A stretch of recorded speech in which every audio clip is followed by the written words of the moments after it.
Hơn 2.000 năm trước, trong khi nền triết học cổ điển Tây phương chịu ảnh hưởng lớn bởi thần linh hay thượng đế, thì ở Đông phương, đúng hơn là Ấn Độ, đã có một nền văn minh vô cùng rực rỡ mà cho đến nay các nhà khảo cổ học và các nhà khoa học chưa khám phá được hết mức độ sâu rộng, cũng như những kiến giải về vũ trụ và thế giới chính xác đến độ bất ngờ trong các kinh điển Phật giáo, một tôn giáo được gọi là vô thần. Thật vậy, ra đời vào khoảng thế kỷ thứ 6 trước công nguyên, trong bối cảnh xã hội phân hóa cực kỳ phức tạp của xứ Ấn, mà đạo Bà La Môn ngự trị. Thích Ca Mâu Ni cùng với các đồ đệ chỉ trong vòng vài trăm năm đã khai hóa một hệ thống tư duy hoàn toàn mới, và họ đã để lại một kho kinh sách với lượng kiến thức khổng lồ mà qua đó người ta có thể tìm và rút ra được vô vàn những hiểu biết về thế giới và vũ trụ. Nó có giá trị lớn lao cho đến tận ngày nay. Khi nhắc đến khái niệm tôn giáo, chúng ta sẽ khó tránh khỏi việc liên tưởng đến nhiều hình ảnh mang tính chất thần linh hay siêu thực xa vời, hay thậm chí là mê tín. Tạm thời bỏ qua các tranh cãi về tôn giáo, khi khảo cứu tham vấn kinh điển Phật học, chúng ta có thể rút ra được nhiều quan điểm hay của Phật giáo về thế giới và con người, cũng như được nhiều phương pháp phân tích khoa học đã sử dụng. Mặc dù các kinh điển tập trung nhiều vào công việc giảng dạy các phương pháp cách thoát khổ, ta vẫn tìm thấy khá đầy đủ những luận cứ và quan điểm của Phật giáo về thể tính vật lý của thế giới và vũ trụ. Một trong những câu hỏi hóc búa và lâu đời nhất của vật lý và triết học là vũ trụ do đâu mà có, nó vận động và phát triển ra sao. Cho đến tận ngày nay, chúng ta vẫn thấy có vô số câu trả lời mang nặng tính thần quyền và các lý thuyết dựa vào niềm tin lên đấng sáng thế rằng có một thế lực toàn quyền tạo ra vũ trụ. Vậy mà Phật giáo, một tôn giáo lâu đời xuất hiện từ 2.500 năm trước, lại chạy ra khỏi các giáo điều cứng ngắc và thiết lập nên một hệ thống nhân sinh quan hoàn toàn vô thần. Theo các kinh điển của Phật giáo, vạn vật, bất kể sinh giới hay vật chất, phải tuân theo những quy định tác động một cách không thiên vị lên chúng. Con người đã đạt được những khám phá mới trong sự thực hành về khoa học. Khi những khám phá mới này không thể được giải thích bởi các lý thuyết khoa học ban đầu, người ta lại tiếp tục đưa ra những giả thuyết khác nhằm thỏa mãn những vấn đề đã được khám phá trước đó. Một số giả thuyết khoa học được chấp nhận rộng rãi thường phải hội tụ đủ 3 điều kiện. Thứ nhất, hệ thống lý thuyết của nó phải nhất quán, nghĩa là nó phải tự giải thích và không tự mâu thuẫn. Thứ hai, nó phải có khả năng mô tả chính xác những phát hiện đã có. Đó là giả thuyết có thể tự hoàn thiện và phù hợp với các thực nghiệm khoa học. Thứ ba, theo giả thuyết này, một số suy luận và dự ngôn có thể được rút ra, và những dự đoán này có thể được xác minh bằng các thí nghiệm và quan sát trong tương lai. Khi ngày càng có nhiều suy luận và dự đoán được đưa ra, những giả thuyết này ngày càng được các nhà khoa học chấp nhận rộng rãi, và giả thuyết khoa học này được gọi là lý thuyết khoa học. Nếu lý thuyết này giải thích cũng như hướng dẫn đối tượng có tác động trong diện rộng và quan trọng, thì lý thuyết này được gọi là lý thuyết khoa học vĩ đại. Ví dụ như cơ học của Newton và thuyết tương đối của Einstein. Cơ học Newton áp dụng cho tất cả các vật thể vĩ mô quy luật tuân thủ khi không tiếp cận với sự vận động của tốc độ ánh sáng. Thuyết tương đối có thể mô tả vận tốc thấp của tất cả các vật thể vĩ mô ở tốc độ ánh sáng tương đối và quy luật khi chuyển động tiếp cận tốc độ ánh sáng. Khi hai lý thuyết này được đề xuất, người ta có thể giải thích những vấn đề mà trước đây mọi người không thể giải quyết và các lý thuyết khoa học đã cũ. Những suy luận này cũng tiên đoán dựa trên chúng và sau được chứng thực bởi nhiều sự quan sát của các nhà khoa học. Thuyết tương đối là một khái quát về cơ học Newton, và cơ học Newton là một trường hợp đặc biệt ở tốc độ thấp của thuyết tương đối. Bởi vì mặt thích ứng của hai lý thuyết này vô cùng rộng lớn, cho nên Newton và Einstein được thế giới công nhận là các nhà khoa học vĩ đại nhất. Lý thuyết của họ là lý thuyết khoa học vĩ đại nhất. Phóng vệ tinh lên trời, chạy tàu ngầm dưới biển, thi đấu thể thao, quan sát thiên văn đều phải tuân theo những chế ước của quy luật mà hai lý thuyết này đã mô tả. Tương tự như vậy, Phật giáo cũng có đầy đủ 3 đặc điểm của lý thuyết khoa học. Trước hết, lý thuyết Phật giáo là tự nhất quán và hài hòa. Tứ Thánh Đế tóm tắt hiện tượng nhiều đau khổ trong cuộc sống nhân sinh, chỉ ra nguyên nhân gây đau khổ và đưa ra cơ sở lý thuyết cùng với phương pháp tu tập để điều phục thân tâm. Thứ hai, sau khi Đức Phật thành đạo, Ngài đã đề xướng những đạo lý cơ bản của vũ trụ và nhân sinh, giải thích nhiều hiện tượng xã hội và nhân sinh, và quan trọng hơn là nhiều người lắng nghe lời dạy của Đức Phật để tu tập. Và có rất nhiều người đã trải nghiệm nhiều cảnh giới khác nhau như Phật học đã chỉ ra. Cho nên Phật giáo đã giành được sự ủng hộ của nhiều người và đã có sự ảnh hưởng rất rộng lớn. Điều tôi muốn nhấn mạnh là tính thực nghiệm của Phật giáo, tuân theo sự hướng dẫn của Đức Phật. Những người tu tập thực hành theo giới luật, có thể ít hay nhiều, chứng thực và khẳng định lời của Đức Phật đều là chân thật. Phật học không phải là triết học thuần túy về lý thuyết, mà là một môn khoa học thực nghiệm có tính thực tiễn rất mạnh. Mặc dù nó còn bao hàm những triết lý vĩ đại, dựa theo Phật học để thực hiện việc tu hành, tức là học Phật. Thứ ba, một số hiện tượng tự nhiên được mô tả bởi Phật giáo là sự quan sát thực tế cho những người đã được các kỹ năng tâm linh tương ứng. Nhưng đối với những người bình thường, họ chỉ có thể tin điều đó. Những quan sát dưới góc độ khoa học tự nhiên ngày nay, đó chính là lời dự đoán khoa học của những người vĩ đại. Đức Phật đã nói, hơn 2.500 năm về trước, có 84.000 con vi trùng trong một bát nước, và có 3.000 đại thiên thế giới trong cấu trúc của vũ trụ, được các nhà vi sinh học và thiên văn học của khoa học hiện đại ngày nay xác nhận là hoàn toàn có cơ sở khoa học. Một số người bây giờ do không hiểu biết một cách đầy đủ về Phật giáo nên cáo buộc Phật giáo là mê tín dị đoan và không khoa học. Trên thực tế, một số ít những người này lại không hiểu biết đầy đủ về khoa học. Họ có thái độ mê tín khoa học và thiếu tinh thần khoa học chân chính. 6 nẻo luân hồi và nhân quả báo ứng của Phật giáo thường bị người ta công kích, cho rằng đó là những điều mê tín. Lý lẽ của những người này là khi ai đó đã làm điều ác mà không có quả báo xấu xuất hiện, có người đã từng làm việc tốt nhưng không thấy được nhân quả báo lành. Thực ra những người này không hiểu được rằng khi nghiệp lực trong 6 nẻo luân hồi chín muồi thì mới nhận được quả báo. Lập luận thứ hai là tại sao không ai có thể nhìn thấy quả báo luân hồi. Sự thật là từ khi Phật giáo ra đời đến ngày nay đã hơn 2.500 năm, nơi lịch sử và kinh điển Phật giáo đã được ghi chép lại do nhiều người tu đạo đã chứng được thần thông và có thể thấy được sự vận hành của nhân quả luân hồi.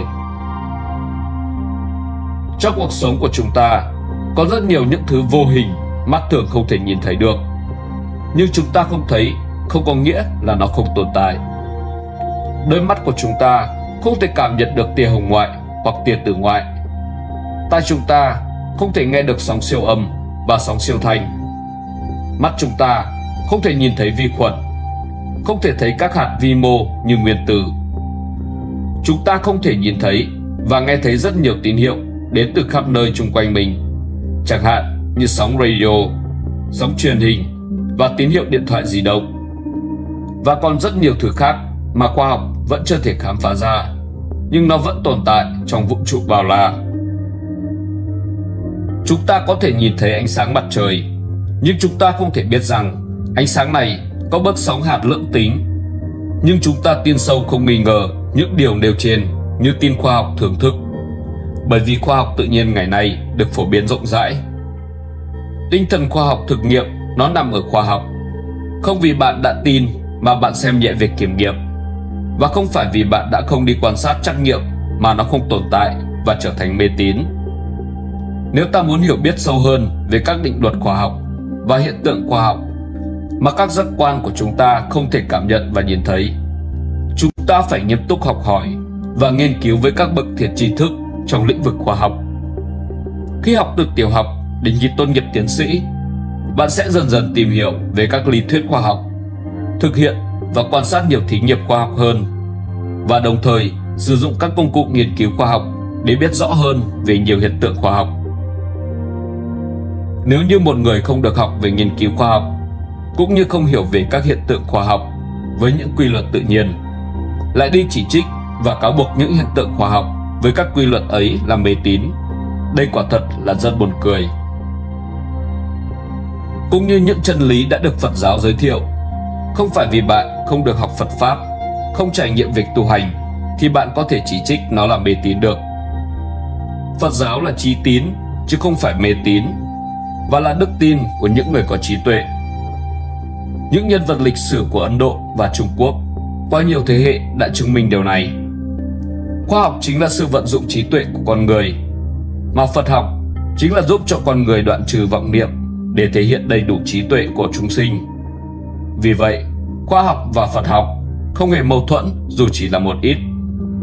Tính khoa học của Phật giáo, một sự hiểu biết đúng đắn về Phật giáo bắt đầu từ đây. Có nhiều luận thuật trong kinh sách Phật giáo phù hợp với khoa học hiện đại đến kinh ngạc. To lớn là nói đến sự hình thành vũ trụ, cấu tạo của hệ mặt trời và giải ngân hà. Nhỏ là quan sát đến sự sống của ký sinh trùng và vi sinh vật. Ngay cả những khoa học tiên tiến như thuyết tương đối và cơ học lượng tử cũng xác chứng tính chân thật của Phật giáo. Dưới đây là một vài ví dụ.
tứ đại vân vân tạo thành. Về phía các tôn giáo thì hầu hết đều tin vũ trụ do một tạo vật chủ dựng lên. Tạo vật chủ ấy tùy theo các tôn giáo mà có tên khác nhau, hoặc Brahma, hoặc Ngọc Hoàng Thượng Đế, hoặc Chúa Trời, hoặc Jehovah, vân vân. Vậy vấn đề này đạo Phật trả lời như thế nào? Chánh đề đặt vấn đề tiên quyết. Phật giáo khác với các tôn giáo khác, không tin có tạo vật chủ. Đối với Phật giáo thì vũ trụ vạn hữu sanh ra không nhờ một đấng nào hay một phép nào ở ngoài đó cả, mà chỉ do tự kỷ nhân quả tiếp nối mà thành. Kết quả ở bây giờ là do cái nhân ở trước, các cái nhân ở trước là do cái quả ở trước nữa.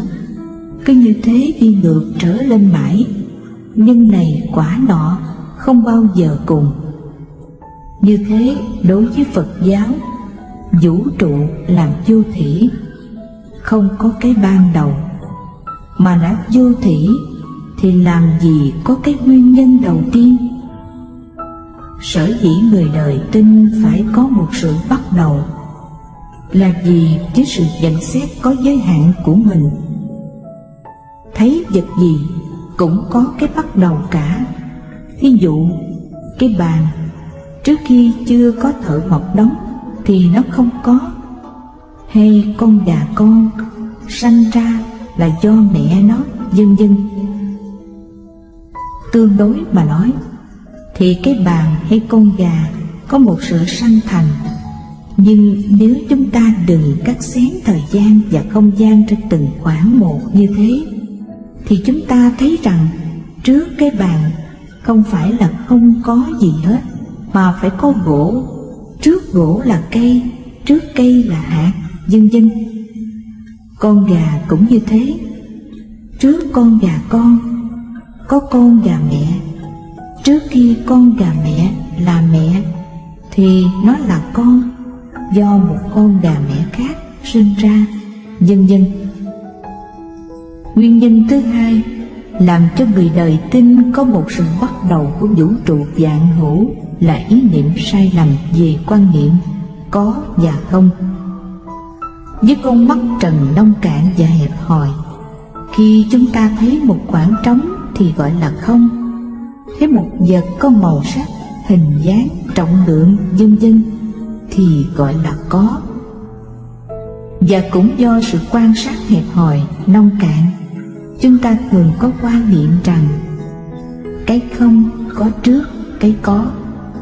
Thí dụ một khoảng đất kia, thường ngày chúng ta đi ngang qua đó, nhận thấy trên ấy không có nhà cửa gì cả, ta gọi là đất trống.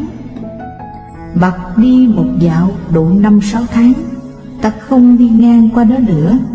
Bây giờ có việc đi qua đó lại, ta thấy một tòa nhà đồ sộ cất lên.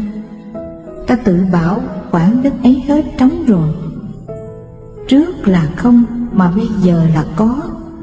Ta phóng đại ý nghĩ ấy ra và cho rằng cái không có trước cái có, hay cái có bao giờ cũng đến sau cái không.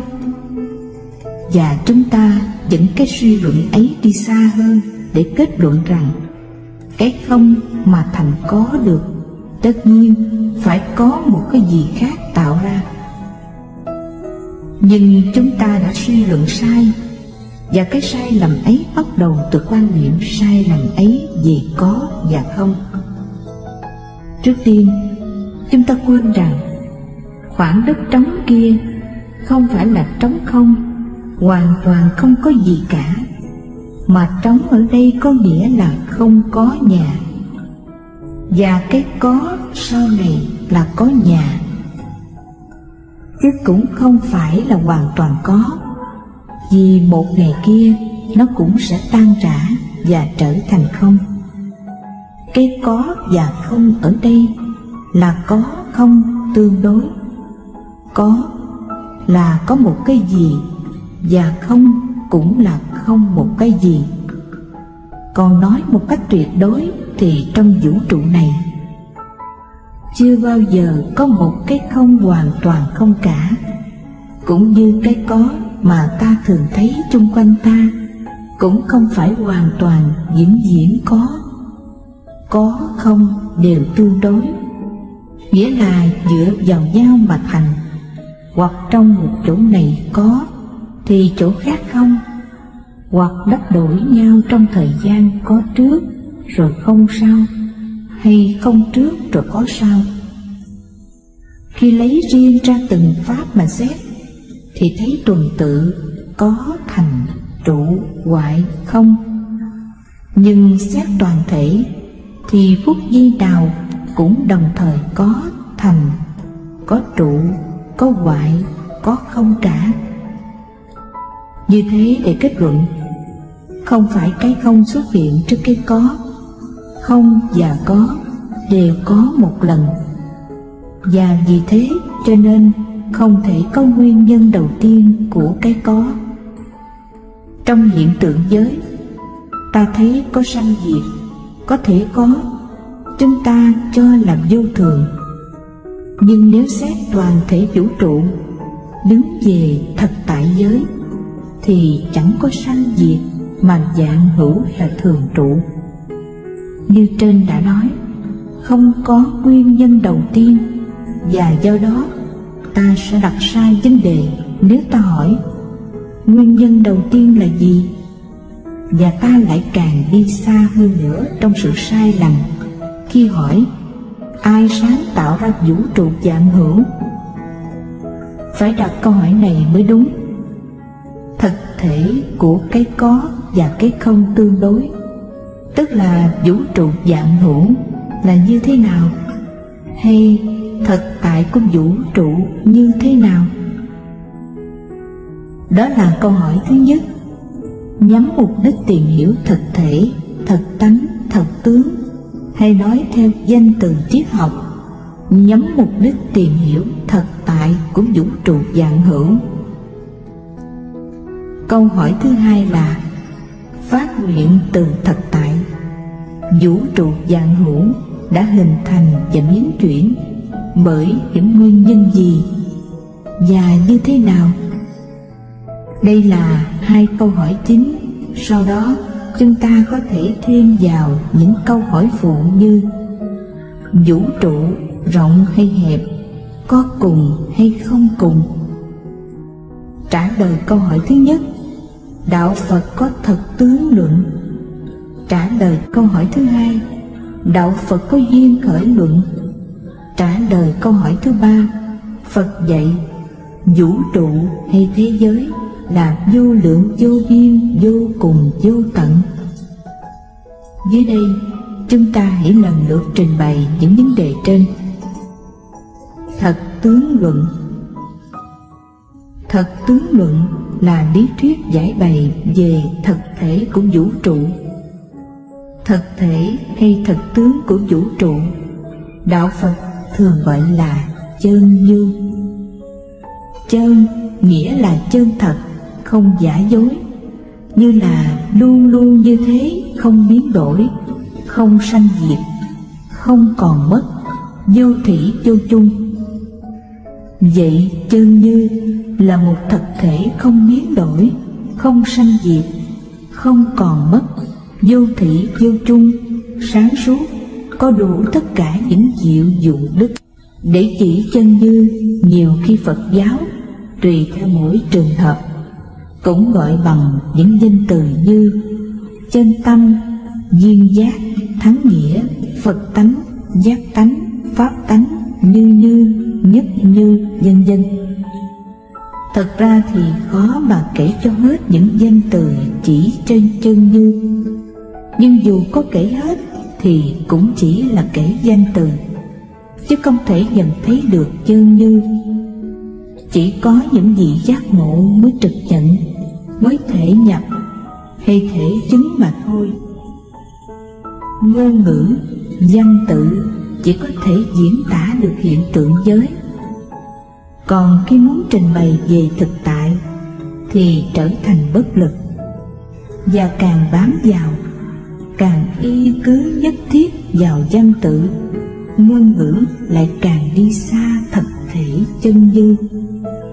Một triết gia Pháp, ông Bergson đã nói rất đúng rằng ngôn ngữ, danh tự đã cắt xén sự sống, thực tại ra thành manh mún. Thực thế, mỗi tên gọi, mỗi chữ đều có một phạm vi, một nội dung nhất định của nó.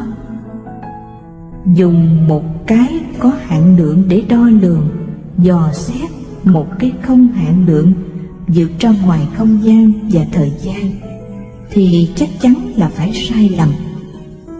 Cho nên thái độ đúng đắn nhất để trực nhận thật thể chân như là im lặng, lìa xa danh tự ngôn ngữ. Đó là thái độ mà Đức Phật đã áp dụng lần đầu tiên sau khi chứng đạo với cây Bồ Đề. Nhưng nếu không nói gì cả thì làm sao cứu độ được chúng sinh, làm sao đưa nhân loại đến bờ giác? Cuối cùng Đức Phật phải nói. Nhưng khi nói đến cái khó nói nhất là thật tại hay chân như, thì Đức Phật không thể dùng một lối như thông thường được.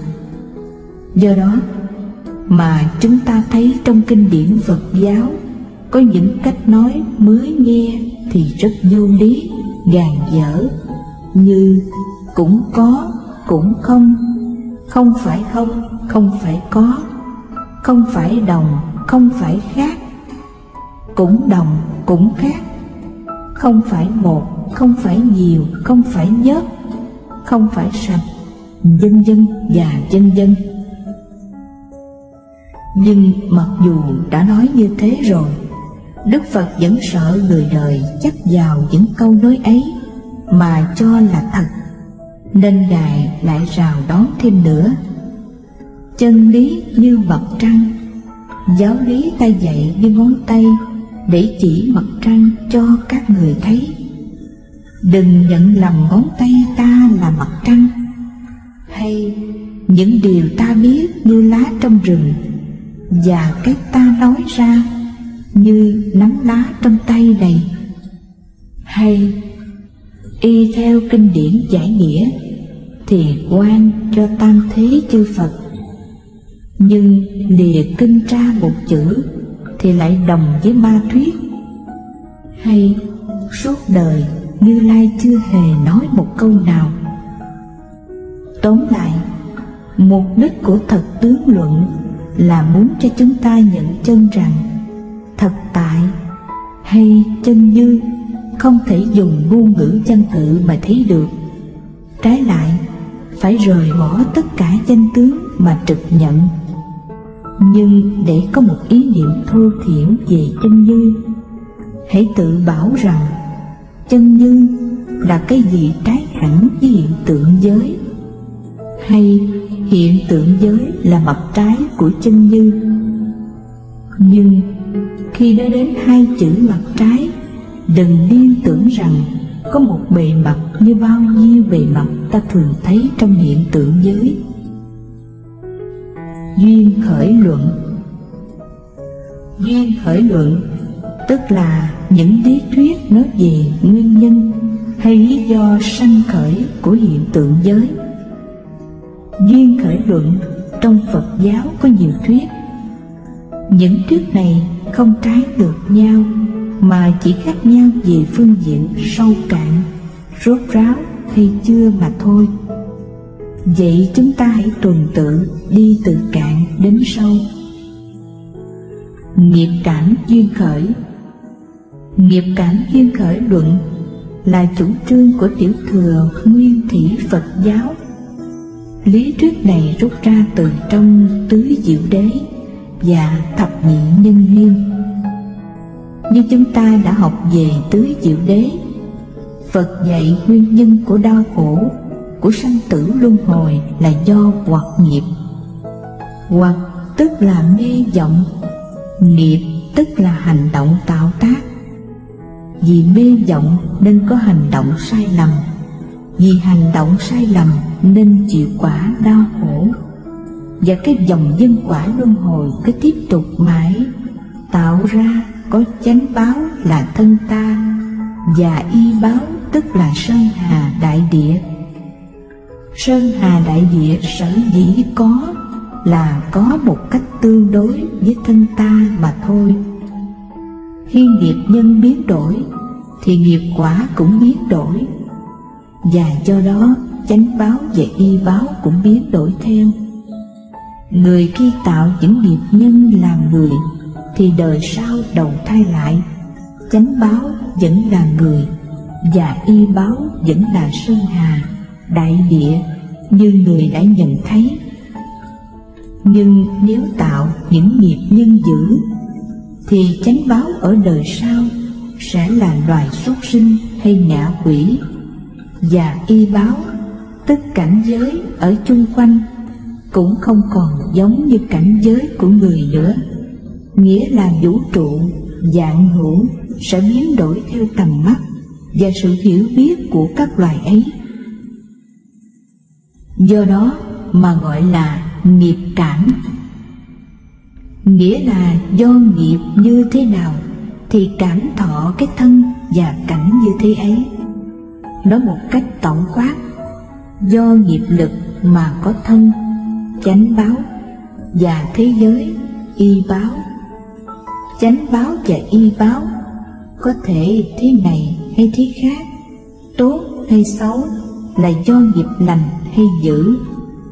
Nhưng dù sao, hễ còn nghiệp là còn có hiện tượng giới. Dứt trừ được nghiệp là trở về với chân như, là nhập niết bàn. A Lại Gia duyên khởi. Thuyết này thuộc về Đại Thừa Tỷ giáo, đi sâu hơn thuyết trên một tầng. Trong thuyết nghiệp cảm duyên khởi, chỉ nói có 6 thức là nhãn, nhĩ, tỷ, thiệt, thân, ý. Sau khi chết, ngũ uẩn tan rã, nghiệp lực dẫn dắt đi đầu thai. Nhưng dẫn dắt cái gì? Lục thức hay ý thức sanh diệt vô thường, biến chuyển luôn luôn, thì nghiệp dù còn, mà lấy gì giữ gìn cái nghiệp quả, khiến cho nó triển chuyển không dứt.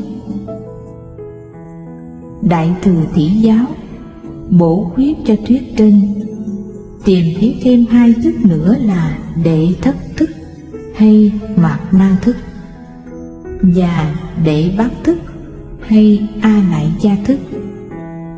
Mạt na nghĩa là cầm bắt lấy chỗ thấy biết, nghĩa là tự nhận có một cái ngã và giữ gìn cái ngã ấy.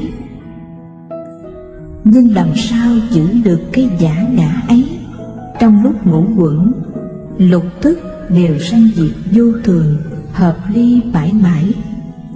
Vậy thì dưới mạt na thức tất phải có một thức khác thường tại, trùm chứa tất cả chủng tử của các pháp mới được.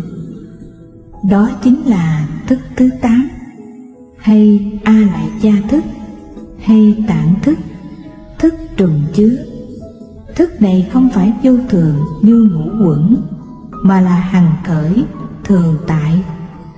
Nó có 2 công năng, một là thôi nhiếp tất cả các pháp, 2 là sanh khởi tất cả các pháp. Khi chúng ta gây thiện nghiệp hay ác nghiệp, thì những chủng tử đều dùng chứa vào tạng thức. Đến khi đủ nhân duyên, thì những chủng tử ấy phát ra hiện hành bởi A Lại Gia thức, bao gồm hết thảy chủng tử của chư pháp, nên nó phát hiện được hết năng lực vô hạn của vạn tượng. Khi căn thân của ta vừa phát sanh, là nó bao hàm khách quan giới, tức là vạn vật. Khách quan giới thiên sai vạn biệt là do trong chủ quan giới có ý thức tác động mà ra. Tóm lại, A Lại Gia thức là cái căn bản của hiện tượng giới. Từ vô thủy, A Lại Gia thức đã bao trùm chủng tử. Hiện tượng giới do chủng tử này mà phát hiện. Hiện tượng đã phát hiện thì lại kích thích phát sinh duyên mới, dẫn đến chỗ tác dụng. Như thế, chủng tử cùng hiện tượng nhân quả nhau mãi, mà làm cho hiển hiện vạn hữu, và làm nền móng qua bao kiếp nhân quả luân hồi. Nhưng nếu A Lại Gia thức là nền móng của nhân quả luân hồi, thì A Lại Gia thức cũng là căn nguyên của giải thoát. Vì trong A Lại Gia thức có đủ cả chủng tử hữu lậu và chủng tử vô lậu. Chủng tử hữu lậu là những hạt giống phát sanh ra thiên sai vạn biệt, tức là hiện tượng giới. Còn chủng tử vô lậu đối với ngoại giới biết có hư vọng, cho nên không để cho tâm vọng động, do đó có thể đưa đến sự giải thoát. Chân như duyên khởi. Thuyết này là của Đại Thừa Chung Giáo. Theo Đại Thừa Chung Giáo thì chân như tùy duyên sanh ra môn pháp, hay nhất thiết duy tâm tạo. Tâm bao gồm tất cả và có hai phương diện. Về phương diện động thì tâm là cái cửa của sanh diệt. Về phương diện tịnh thì tâm là cái cửa của chân như. Nhưng vì sao? Cũng một tâm mà có hai phương diện tương phản như thế. Ấy là bởi vô minh. Chân như vốn là thường trụ, bất động, nhưng bởi vô minh làm duyên, khiến cho nó vọng động, làm ra thiên sai dạng biệt. Vô minh không phải là vật có thật, nó dựa nơi tâm thể mà có, nó là một vọng niệm. Cho nên trong kinh thường nói hốt nhiên niệm khởi gọi là vô minh. Do cái vọng niệm ấy mà thấy có chủ quan, có khách quan, có tự ngã, có phiên ngã, có vũ trụ vạn hữu. Nhưng vạn hữu không phải ngoài tâm mà tồn tại được. Chân như tuy bị vô minh kích thích mà diêu động, nhưng trong động có tịnh, trong tịnh có động, cũng như nước và sóng ở trong biển. Đứng về phương diện nước mà nhìn thì tất cả sóng đều là nước. Đứng về phương diện sóng mà nhìn thì tất cả nước đều là sóng. Tâm dụ cho biển, chân như dụ cho nước, và vạn tượng giới dụ cho sóng. Chúng sanh vì vô minh che lấp nên chỉ thấy có vạn tượng giới.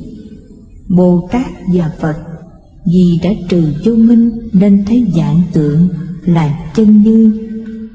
Tâm gồm có chân như và vạn tượng. Tịnh là chân như, động là vạn tượng. Động tịnh không rời nhau, không cùng là một, nhưng cũng không phải là khác nhau. Đó là hai phương diện của tâm. Để chỉ hai phương diện này, trong kinh thường có câu tùy duyên bất biến, bất biến tùy duyên. Tùy duyên tịnh sanh ra tứ thánh, tùy duyên nhiễm sanh ra lục phàm. Từ tịnh trở thành động là đi vào cửa của sanh diệt, và đó cũng là nguyên nhân phát triển của vũ trụ vạn hữu. Từ động trở về tịnh là đi ra cửa chân như, và đó cũng là nguyên nhân của giải thoát.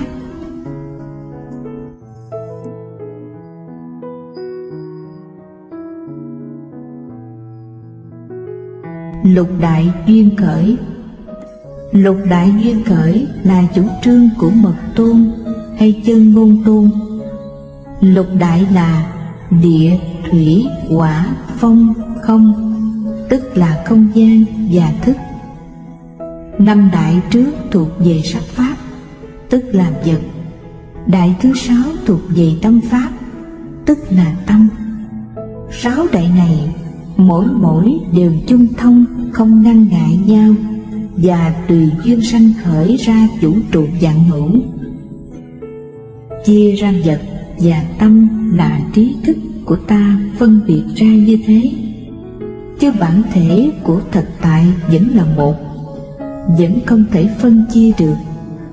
Vật là hình tướng, tâm là lực hoạt động. Lực không lìa được hình, lìa hình thì lực chẳng tồn tại được. Còn hình nếu không dần lực thì không phát hiện được. Vật và tâm là hai phương diện của bản thể nhất như. Ta có đây là do lục đại kết hợp mà ra. Lục đại ly tán thì ta không còn mất chẳng qua là một cuộc đổi thay của lục đại mà thôi. Lục đại kết hợp và ly tán làm thành vũ trụ hoạt động. Đứng về phương diện tổng quát mà nhìn thì vũ trụ là một sự hoạt động không ngừng của lục đại. chân như là thực thể của lục đại, mà lý tánh của ta trừu tượng được. Lìa hiện tượng không có thật thể được, lìa vật không có lý được. Thánh phàm khác nhau, thiện ác khác nhau ở chỗ biết hay không biết phân biệt chân như với hiện tượng. Pháp giới duyên khởi. Pháp giới duyên khởi là chủ trương của Đại Thừa Viên Giáo Hoa Nghiêm Tôn. Thuyết này có rằng pháp giới, tức vũ trụ vạn hữu, là một duyên khởi rất lớn, nghĩa là các pháp làm nhân, làm duyên cho nhau, nương tựa, tương phản, dung thông nhau mà thành lập. Cái năng lực chủ động của pháp giới duyên khởi không phải thuộc về nghiệp lực của chúng sanh, không phải tạng thức sai biệt sanh diệt của ai lại gia, cũng không phải cái lý tánh bình đẳng, bất sanh bất diệt của chân như, mà chính là do vạn pháp. Pháp này dung thông với pháp kia, pháp kia dung thông với pháp này, cùng nhau làm duyên khởi. Mỗi lớp không cùng tột, cho nên gọi là vô tận duyên khởi hay trùng trùng duyên khởi. Như thế, vũ trụ vạn hữu là một cuộc đại hoạt động của hiện tượng, từ vô thủy đến vô chung, nối tiếp và tràn lan vô cùng tận, như những đợt sóng. Vì có hoạt động nên mới có sanh diệt chuyển biến. Nếu không có hoạt động thì không chuyển biến, tức là không có vạn tượng, không có vũ trụ.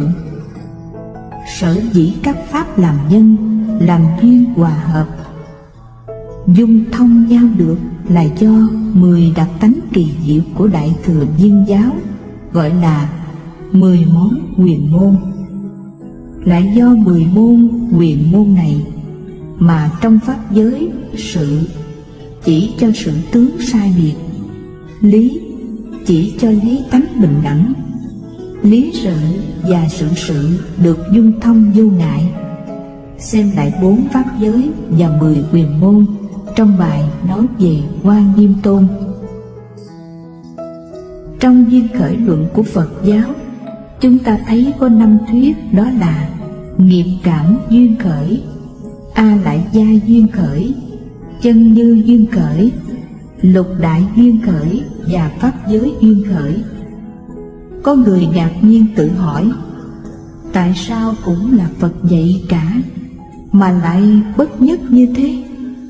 Khi thì Phật dạy chúng sanh và thế giới do nghiệp cảm mà phát sanh, khi thì dạy do a lại gia thức, khi thì do chân như, khi thì do lục đại, khi thì là trùng trùng duyên khởi. Vậy thì viết theo lý thuyết nào đúng? Sự sai khác đó là vì căn cơ của chúng sanh không đồng, phải dắt dẫn dần dần từ thấp đến cao, chúng sanh mới hiểu được. Đối với hàng tiểu thừa thì Phật nói nghiệp, vì hàng tiểu thừa chưa nhận được tạng thức, chúng tử. Lần lên đến Đại Thừa Tỷ Giáo, các bậc này vì mới hướng về Đại Thừa, chưa rõ chân như, tùy duyên sanh ra các pháp, nên Phật chỉ nói về a lại gia thức. Đến Đại Thừa Đốn Giáo, vì hạnh này chưa nhận được lý trùng trùng duyên khởi, nên Phật nói chân như tùy duyên sanh ra các pháp. Đến Đại Thừa Viên Giáo thì khởi. Sự sai khác ở đây chỉ là sai khác về tầng bậc, chứ không phải sai khác về nội dung, sai khác về khía cạnh đứng nhìn và tầm mắt rộng hẹp, chứ không phải sai khác ở bản chất. Nhìn một cách nông cạn và nhỏ hẹp thì chỉ thấy có nghiệp lực, nhưng nhìn sâu hơn và rộng hơn tí nữa thì thấy dưới cái nghiệp lực là a lại gia thức, Nhìn sâu và rộng hơn nữa thì thấy dưới A Lại Gia Thức là chân dư. Vì chân dư tùy duyên mà sanh ra hiện tượng. Trước thì bảo rằng có A Lại Gia Thức mới phát khởi ra hiện tượng. Đây thì tự thân chân dư tùy duyên mà hiện tượng phát khởi. Khi đã khám phá ra chân dư rồi, nếu nghiên cứu kỹ lưỡng tường tận hơn nữa thì nhận thấy chân dư không phải là một cái gì xa lạ, mà chính chân dư nằm ngay nơi vạn tượng. Chân dư là khía cạnh tịnh, mà vạn tượng là khía cạnh động của một cái gọi là nhất như hay tâm. Nhưng nếu đi sâu hơn nữa thì tịnh và động không phải là hai khía cạnh riêng rẽ, mà chính ngay trong động có tịnh, trong tịnh có động. Động là sự vạn tượng, tịnh là lý mà ta trực nhận được qua cái trùng trùng duyên khởi của vạn hữu. Đến chân như duyên khởi luận là ta đã tìm đến căn nguyên của vũ trụ vạn hữu. Nhưng nếu phải còn nói đến lục đại duyên khởi và pháp giới duyên khởi, là muốn tìm hiểu cái hành tướng, cái then máy của vạn tượng để trực nhận chân như. Lục đại duyên khởi luận là dựa trên kinh nghiệm mà quy nạp chân như. Còn pháp giới duyên khởi luận là lấy lý tánh mà suy diễn chân như. Hai luận này không khác nhau về nội dung hay từng vật, mà chỉ khác nhau về luận pháp mà thôi. Một bên đi từ sự đến lý, một bên đi từ lý đến sự. Nếu có thể dùng một thí dụ để chứng minh một cách cụ thể những lý lẽ vừa nói đến trên đây, thì chúng ta xin mạn phép dùng một thí dụ thô sơ sau đây. Nhưng xin thưa trước rằng thí dụ không phải là lý lẽ, mà chỉ nói lên được một khía cạnh nào của lý lẽ thôi. Chúng ta đi vào xem một rạp hát kỳ lạ. Khi đèn đã tắt và không biết trên sân khấu người ta đã bắt đầu trình diễn từ lúc nào, rạp hát tối mò, trên sân khấu cũng không sáng mấy, mà chúng ta thì đứng ở đằng sau xa. Trước sân khấu, nhiều lớp màn mỏng buông xuống dụ cho vô minh. Khi chúng ta vào thì một tấm màn từ từ kéo lên. Chúng ta thấy lờ mờ những cánh tay, những cái chân và cái miệng của một con mộn nhân đang múa máy ca hát trên sân khấu. Chúng ta đoán chắc ở phía trong, ở đằng sau con mộn nhân ấy có một động lực dụ cho nghiệp cảm duyên khởi, làm cho con mộn nhân kia múa máy ca hát.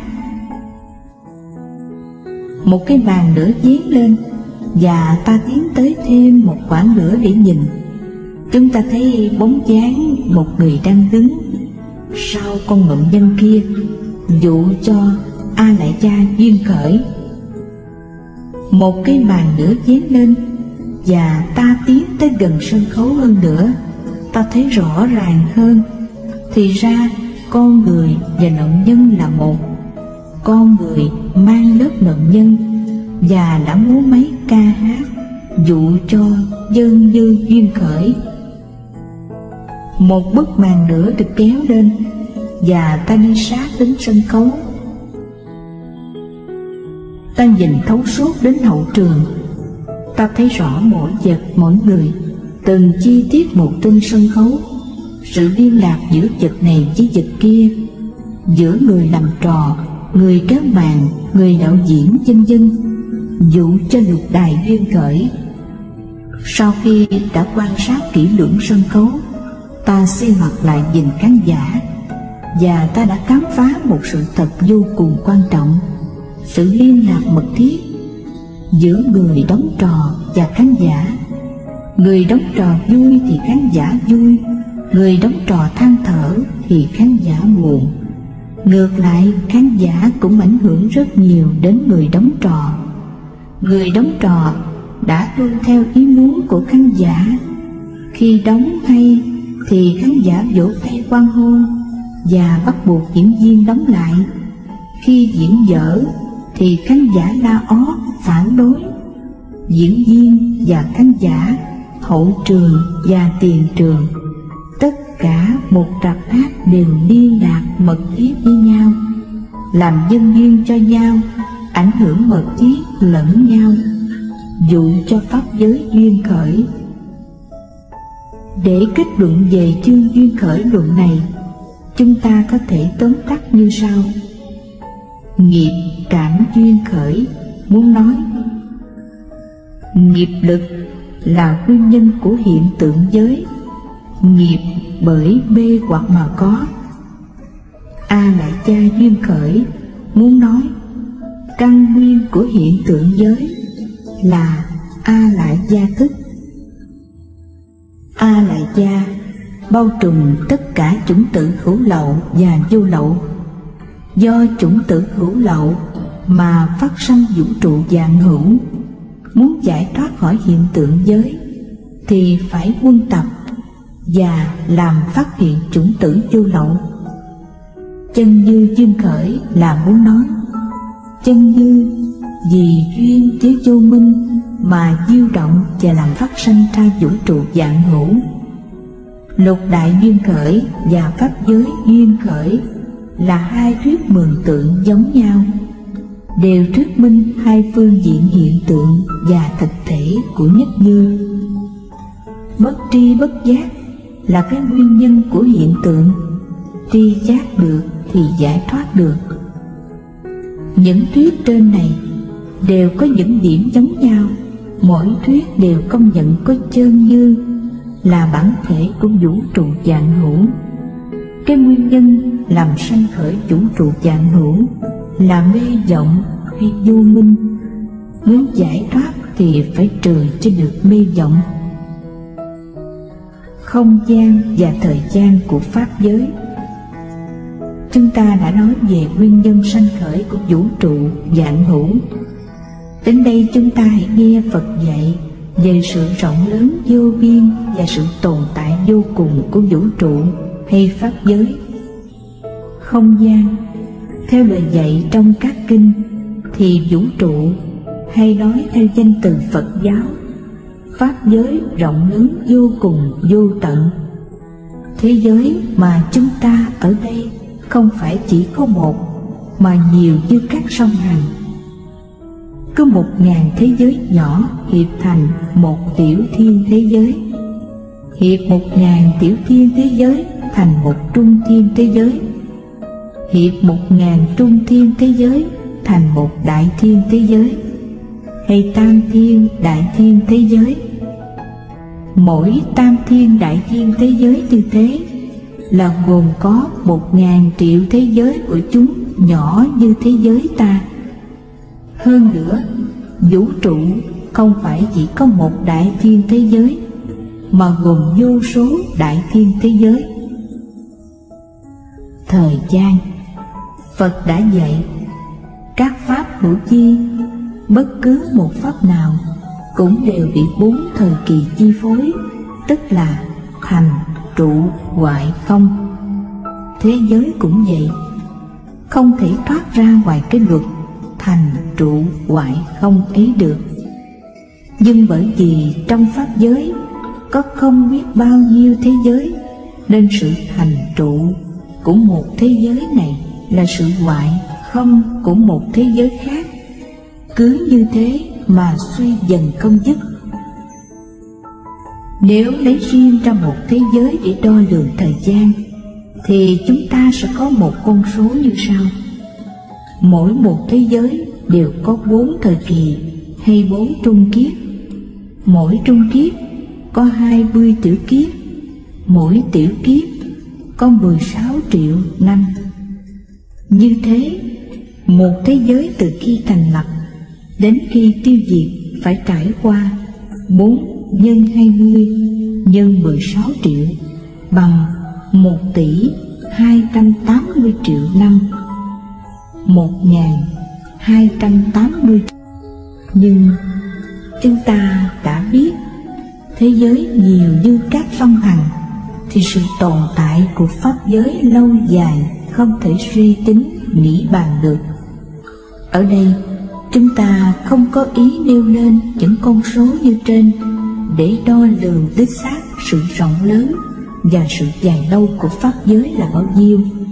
Chúng ta chỉ có mục đích là nêu lên những con số để có ý niệm về sự vô cùng, vô tận, vô thủy, vô chung của pháp giới mà thôi. Ý niệm ấy ngày nay cũng đã được khoa học tán đồng. Kết luận: pháp giới tuy rộng lớn vô cùng tận, nhưng như chúng ta đã thấy trong đoạn nói về duyên khởi luận, pháp giới và nhân sanh ảnh hưởng trực tiếp lẫn nhau. Hơn nữa, như trong nghiệp cảm duyên khởi đã nói, vũ trụ do nghiệp lực của chúng sanh chiêu cảm kết thành. Nghiệp lành chiêu cảm thì thân căn được viên mãn, mà vũ trụ cũng tốt đẹp. Còn nghiệp dữ chiêu cảm thì thân căn xấu xa, mà vũ trụ ô uế lắm tai họa. Còn theo như A Lại Gia duyên khởi đã nói, do chủng tử trong A Lại Gia thức quân tập và hiện hành mà chúng ta có căn thân và thế giới như thế này hay thế khác. Nếu chúng ta huân tập chủng tử hữu lậu thì chúng ta quay cuồng mãi trong cảnh giới khổ đau ô trượt. Nếu chúng ta huân tập chủng tử vô lậu thì chúng ta sẽ thoát ra khỏi cảnh giới khổ đau này. Theo trình độ căn cơ của chúng ta hiện tại thì hai thuyết trên này thích hợp với chúng ta hơn. Còn ba thuyết dưới thì vì cao quá, khó mà thực hành cho được. Vậy chúng ta hãy theo lời Phật dạy trong hai thuyết nghiệp cảm duyên khởi và A Lại Gia duyên khởi mà cải tạo vũ trụ và nhân sinh. Trong hai pháp này, về nghiệp thì chúng ta nên dứt trừ sự hoặc và lý hoặc, cải tạo các nghiệp dữ đổi làm các việc lành, tức là ta chiêu cảm, lấy quả báo đời sau được thân thể và vũ trụ rất trang nghiêm tốt đẹp, không còn bị khổ quả như hiện nay nữa. Về chủng tử thì hàng ngày chúng ta nên cẩn thận trong sự huân tập, bởi vì công việc làm của chúng ta hàng ngày đều ghi vào tạng thức chúng ta, không khi nào mất được. Ta phải huân tập những điều chân lẽ chính của thánh hiền. Còn về phần tu tập, chúng ta phải quán tất cả các pháp đều cho duy thức tạo, và phải phá trừ ngã chấp và pháp chấp. Làm được như thế, chắc chắn chúng ta sẽ cải tạo thân thể và vũ trụ xấu xa này trở thành trang nghiêm tốt đẹp.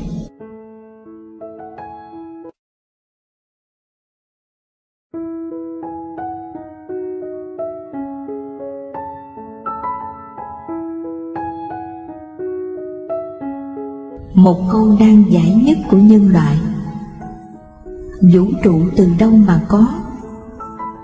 Từ xưa đến nay, câu hỏi này đã làm cho bao nhiêu đầu óc phải vô cùng bối rối, thắc mắc, và có khi đến cuồng loạn. Bao nhiêu mực đã chảy, bao nhiêu giấy đã chất chồng, bao nhiêu bọt mép đã khô cạn để thuyết minh về vấn đề trên. Nhưng cuối cùng, nhân loại vẫn chưa thấy được thỏa mãn. Về phía các triết gia, người thì cho vũ trụ do nước tạo thành, người thì cho do không khí, người cho do hơi nóng, người cho do tứ đại vân vân tạo thành. Về phía các tôn giáo thì hầu hết đều tin vũ trụ do một tạo vật chủ dựng lên. Tạo vật chủ ấy tùy theo các tôn giáo mà có tên khác nhau, hoặc Brahma, hoặc Ngọc Hoàng Thượng Đế, hoặc Chúa Trời, hoặc Jehovah, vân vân. Vậy vấn đề này, đạo Phật trả lời như thế nào? Chánh đề đặt vấn đề tiên quyết. Phật giáo khác với các tôn giáo khác, không tin có tạo vật chủ. Đối với Phật giáo thì vũ trụ vạn hữu sanh ra không nhờ một đấng nào hay một phép nào ở ngoài đó cả, mà chỉ do tự kỷ nhân quả tiếp nối mà thành. Kết quả ở bây giờ là do cây nhân ở trước, các cây nhân ở trước là do cây quả ở trước nữa. Cứ như thế đi ngược trở lên mãi, nhân này quả nọ không bao giờ cùng. Như thế đối với Phật giáo, vũ trụ làm vô thỉ, không có cái ban đầu. Mà đã vô thỉ thì làm gì có cái nguyên nhân đầu tiên? Sở dĩ người đời tin phải có một sự bắt đầu là vì với sự nhận xét có giới hạn của mình. Thấy vật gì cũng có cái bắt đầu cả. Ví dụ cái bàn trước khi chưa có thợ mộc đóng thì nó không có. Hay con gà con sanh ra là do mẹ nó, vân vân. Tương đối mà nói thì cái bàn hay con gà có một sự sanh thành. Nhưng nếu chúng ta đừng cắt xén thời gian và không gian trên từng khoảng một như thế, thì chúng ta thấy rằng trước cái bàn không phải là không có gì hết, mà phải có gỗ, trước gỗ là cây, trước cây là hạt, vân vân. Con gà cũng như thế, trước con gà con có con gà mẹ, trước khi con gà mẹ là mẹ thì nó là con do một con gà mẹ khác sinh ra, vân vân. Nguyên nhân thứ hai làm cho người đời tin có một sự bắt đầu của vũ trụ vạn hữu là ý niệm sai lầm về quan niệm có và không. Với con mắt trần nông cạn và hẹp hòi, khi chúng ta thấy một khoảng trống thì gọi là không, thấy một vật có màu sắc, hình dáng, trọng lượng, vân vân thì gọi là có. Và cũng do sự quan sát hẹp hòi, nông cạn, chúng ta thường có quan niệm rằng cái không có trước cái có. Thí dụ một khoảng đất kia, thường ngày chúng ta đi ngang qua đó, nhận thấy trên ấy không có nhà cửa gì cả, ta gọi là đất trống. Mặc đi một dạo độ 5-6 tháng, ta không đi ngang qua đó nữa. Bây giờ có dịp đi qua đó lại, ta thấy một tòa nhà đồ sộ cất lên. Ta tự bảo khoảng đất ấy hết trống rồi. Trước là không mà bây giờ là có. Ta phóng đại ý nghĩ ấy ra và cho rằng cái không có trước cái có, hay cái có bao giờ cũng đến sau cái không. Và chúng ta dẫn cái suy luận ấy đi xa hơn để kết luận rằng cái không mà thành có được, tất nhiên phải có một cái gì khác tạo ra. Nhưng chúng ta đã suy luận sai, và cái sai lầm ấy bắt đầu từ quan niệm sai lầm ấy về có và không. Trước tiên, chúng ta quên rằng khoảng đất trống kia không phải là trống không, hoàn toàn không có gì cả, mà trống ở đây có nghĩa là không có nhà. Và cái có sau này là có nhà, chứ cũng không phải là hoàn toàn có, vì một ngày kia nó cũng sẽ tan rã và trở thành không. Cái có và không ở đây là có không tương đối. Có là có một cái gì, và không cũng là không một cái gì. Còn nói một cách tuyệt đối thì trong vũ trụ này chưa bao giờ có một cái không hoàn toàn không cả. Cũng như cái có mà ta thường thấy chung quanh ta cũng không phải hoàn toàn vĩnh viễn có không đều tương đối, nghĩa là dựa vào nhau mà thành, hoặc trong một chỗ này có thì chỗ khác không, hoặc đắp đổi nhau trong thời gian có trước rồi không sau, hay không trước rồi có sau. Khi lấy riêng ra từng pháp mà xét thì thấy tuần tự có thành trụ hoại không. Nhưng xét toàn thể thì phút giây nào cũng đồng thời có thành, có trụ, có hoại, có không cả.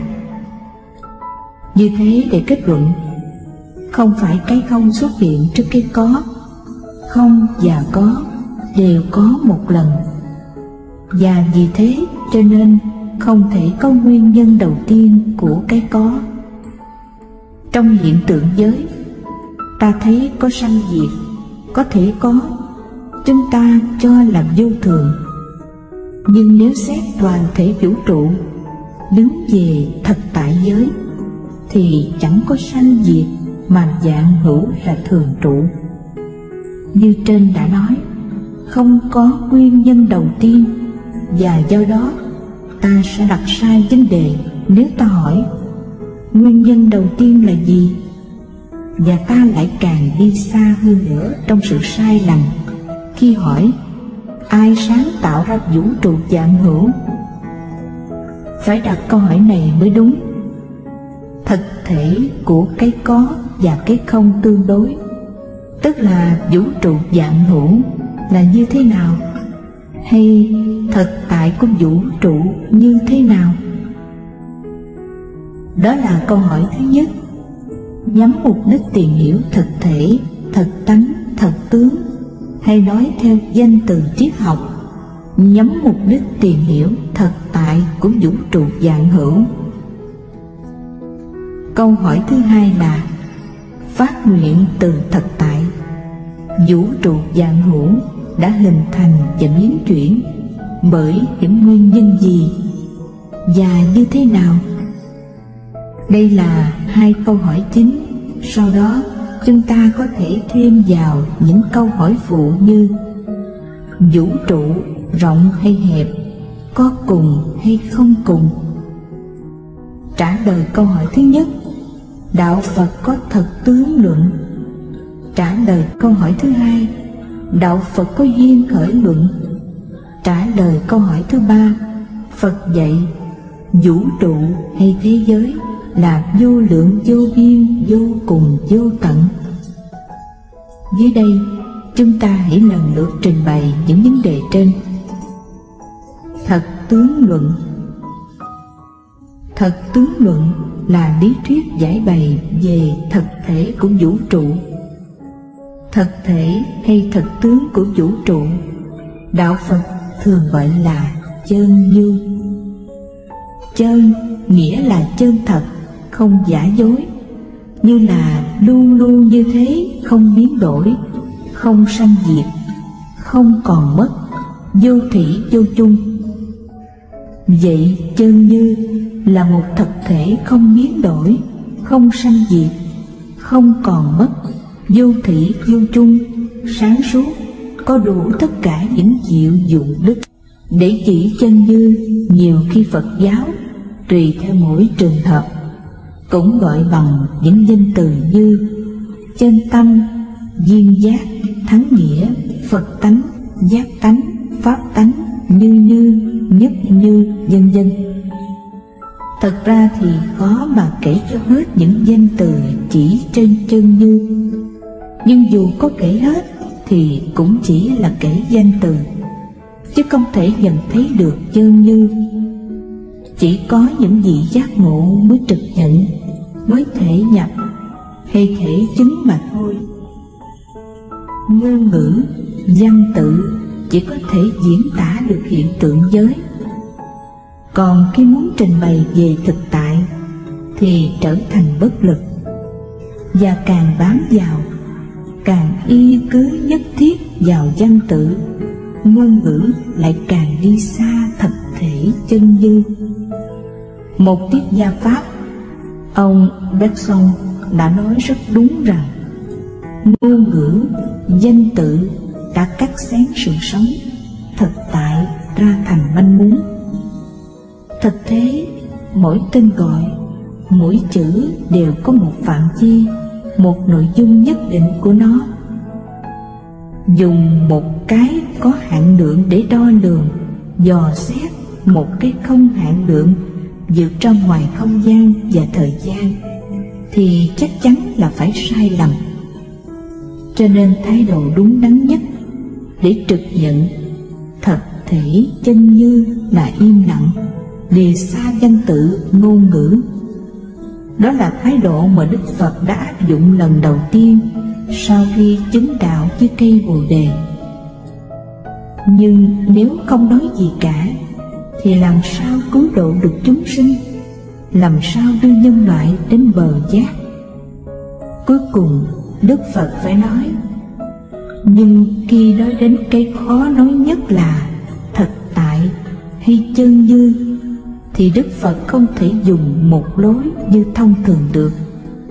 Do đó mà chúng ta thấy trong kinh điển Phật giáo có những cách nói mới nghe thì rất vô lý, gàn dở, như cũng có, cũng không, không phải không, không phải có, không phải đồng, không phải khác, cũng đồng, cũng khác, không phải một, không phải nhiều, không phải nhớt, không phải sạch, vân vân và vân vân.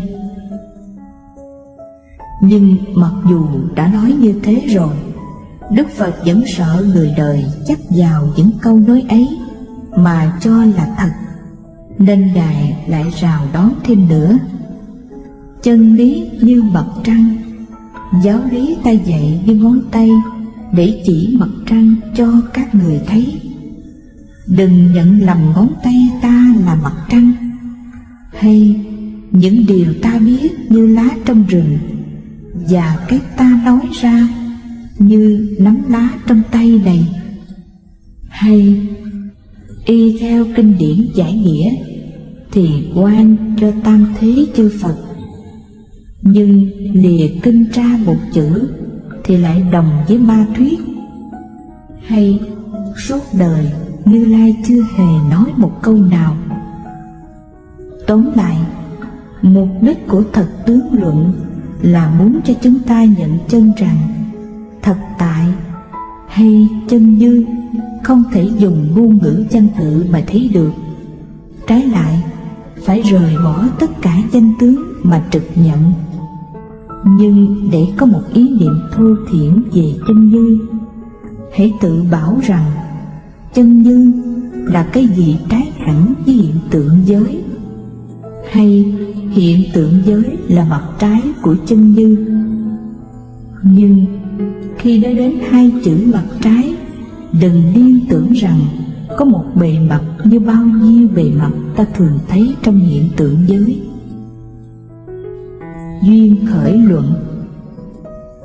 Duyên khởi luận tức là những lý thuyết nói về nguyên nhân hay lý do sanh khởi của hiện tượng giới. Duyên khởi luận trong Phật giáo có nhiều thuyết. Những thuyết này không trái ngược nhau, mà chỉ khác nhau về phương diện sâu cạn, rốt ráo hay chưa mà thôi. Vậy chúng ta hãy tuần tự đi từ cạn đến sâu. Nghiệp cảm duyên khởi. Nghiệp cảm duyên khởi luận là chủ trương của tiểu thừa nguyên thủy Phật giáo. Lý thuyết này rút ra từ trong tứ diệu đế và thập nhị nhân duyên. Như chúng ta đã học về tứ diệu đế, Phật dạy nguyên nhân của đau khổ, của sanh tử luân hồi là do hoặc nghiệp. Hoặc tức là mê vọng, nghiệp tức là hành động tạo tác. Vì mê vọng nên có hành động sai lầm, vì hành động sai lầm nên chịu quả đau khổ. Và cái dòng nhân quả luân hồi cứ tiếp tục mãi, tạo ra có chánh báo là thân ta, và y báo tức là sơn hà đại địa. Sơn hà đại địa sở dĩ có là có một cách tương đối với thân ta mà thôi. Khi nghiệp nhân biến đổi thì nghiệp quả cũng biến đổi. và do đó chánh báo và y báo cũng biến đổi theo. Người khi tạo những nghiệp nhân làm người thì đời sau đầu thai lại, chánh báo vẫn là người và y báo vẫn là sơn hà, đại địa như người đã nhận thấy. Nhưng nếu tạo những nghiệp nhân dữ thì chánh báo ở đời sau sẽ là loài súc sinh hay ngạ quỷ, và y báo tức cảnh giới ở chung quanh cũng không còn giống như cảnh giới của người nữa, nghĩa là vũ trụ vạn hữu sẽ biến đổi theo tầm mắt và sự hiểu biết của các loài ấy. Do đó mà gọi là nghiệp cảm, nghĩa là do nghiệp như thế nào thì cảm thọ cái thân và cảnh như thế ấy. Nói một cách tổng quát, do nghiệp lực mà có thân, chánh báo, và thế giới, y báo. Chánh báo và y báo có thể thế này hay thế khác, tốt hay xấu, là do nghiệp lành hay dữ. Nhưng dù sao, hễ còn nghiệp là còn có hiện tượng giới. Dứt trừ được nghiệp là trở về với chân như, là nhập niết bàn. A Lại Gia duyên khởi. Thuyết này thuộc về Đại Thừa Tỷ giáo, đi sâu hơn thuyết trên một tầng. Trong thuyết nghiệp cảm duyên khởi chỉ nói có 6 thức là nhãn, nhĩ, tỷ, thiệt, thân, ý. Sau khi chết, ngũ quẩn tan rã, nghiệp lực dẫn dắt đi đầu thai. Nhưng dẫn dắt cái gì? Lục thức hay ý thức sanh diệt vô thường, biến chuyển luôn luôn, thì nghiệp dù còn mà lấy gì giữ gìn cái nghiệp quả, khiến cho nó triển chuyển không dứt.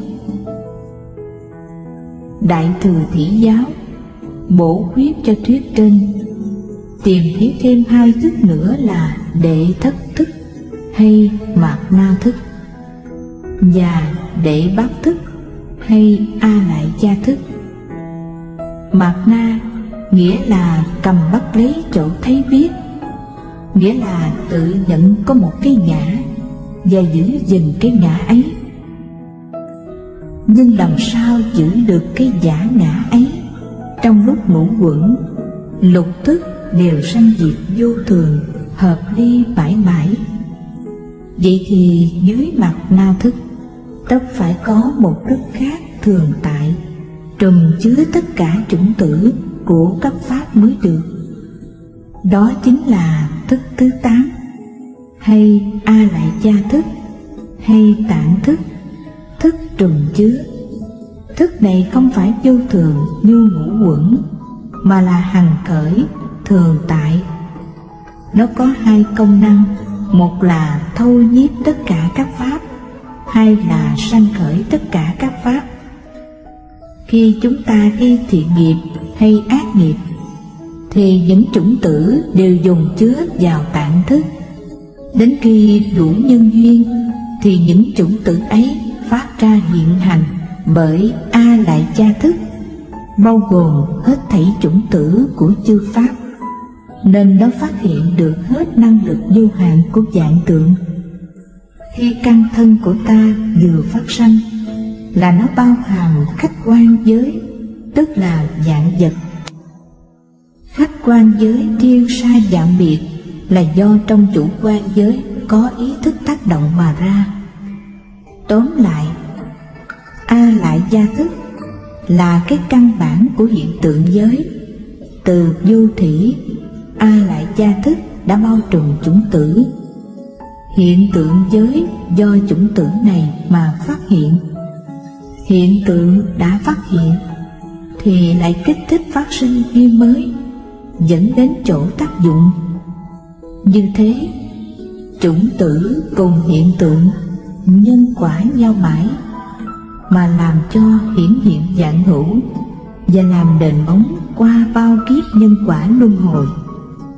Nhưng nếu A Lại Gia thức là nền móng của nhân quả luân hồi thì A Lại Gia thức cũng là căn nguyên của giải thoát.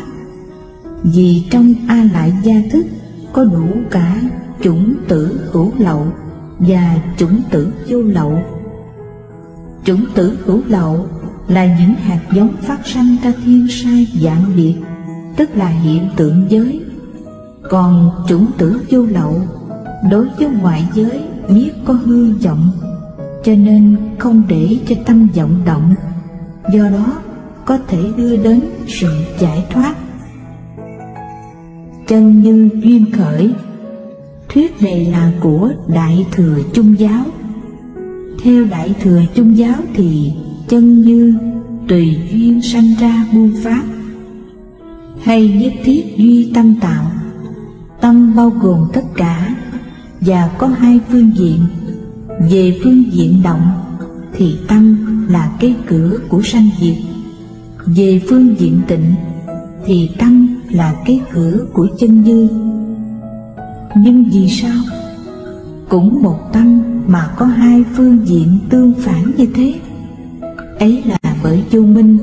Chân như vốn là thường trụ, bất động, nhưng bởi vô minh làm duyên, khiến cho nó vọng động, làm ra thiên sai dạng biệt. Vô minh không phải là vật có thật, nó dựa nơi tâm thể mà có, nó là một vọng niệm.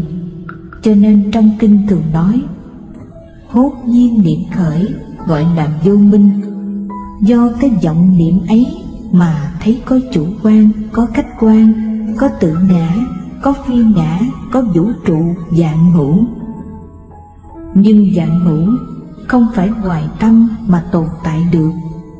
Chân như tuy bị vô minh kích thích mà diêu động, nhưng trong động có tịnh, trong tịnh có động, cũng như nước và sóng ở trong biển. Đứng về phương diện nước mà nhìn thì tất cả sóng đều là nước. Đứng về phương diện sóng mà nhìn thì tất cả nước đều là sóng. Tâm dụ cho biển, chân như dụ cho nước, và vạn tượng giới dụ cho sóng. Chúng sanh vì vô minh che lấp nên chỉ thấy có vạn tượng giới. Bồ Tát và Phật vì đã trừ vô minh nên thấy vạn tượng là chân như. Tâm gồm có chân như và vạn tượng.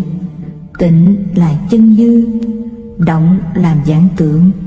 Động tịnh không rời nhau, không cùng là một, nhưng cũng không phải là khác nhau.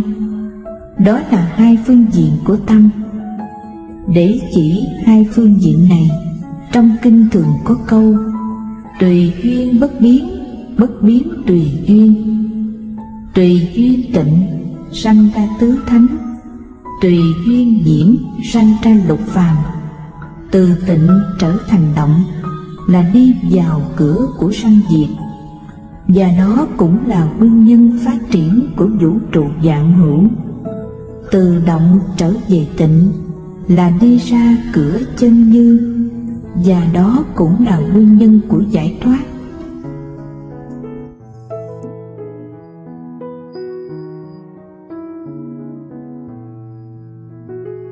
Lục đại duyên khởi. Lục đại duyên khởi là chủ trương của Mật Tôn hay Chân Ngôn Tôn. Lục đại là địa, thủy, hỏa, phong, không, tức là không gian và thức. Năm đại trước thuộc về sắc pháp, tức là vật. Đại thứ sáu thuộc về tâm pháp, tức là tâm. Sáu đại này mỗi đều chung thông, không ngăn ngại nhau, và tùy duyên sanh khởi ra vũ trụ vạn hữu. Chia ra vật và tâm là trí thức của ta phân biệt ra như thế, chứ bản thể của thực tại vẫn là một, vẫn không thể phân chia được. Vật là hình tướng, tâm là lực hoạt động. Lực không lìa được hình, lìa hình thì lực chẳng tồn tại được. Còn hình nếu không dần lực thì không phát hiện được. Vật và tâm là hai phương diện của bản thể nhất như. Ta có đây là do lục đại kết hợp mà ra. Lục đại ly tán thì ta không còn mất chẳng qua là một cuộc đổi thay của lục đại mà thôi. Lục đại kết hợp và ly tán làm thành vũ trụ hoạt động.